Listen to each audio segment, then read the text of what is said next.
চকরিয়া পৌর শহরে অভিজাত রেড চিলি রেস্টুরেন্টের নতুন পরিসরে অনাড়ম্বর আয়োজনের মধ্য দিয়ে যাত্রা করল পৌর শহরের মনোয়ারা শপিং মলের দ্বিতীয় তলায়।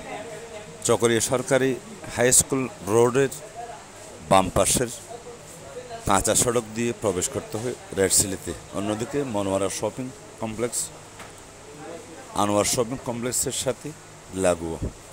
আজ 5 মে বাদে জোহর খুব সুন্দর আয়োজনের মধ্য দিয়ে আনুষ্ঠানিকভাবে যাত্রা করে রেড চিলি রেস্টুরেন্ট। এ সময় স্থানীয় গণ্যমান্য ব্যক্তিবর্গ ও রেস্টুরেন্টের মালিক পক্ষের মায়েরা এসে সরাসরি উদ্বোধনী অনুষ্ঠানে অংশগ্রহণ করে ফিতা কাটার মধ্য দিয়ে আনুষ্ঠানিক যাত্রা শুরু করে রেড চিলি রেস্টুরেন্ট।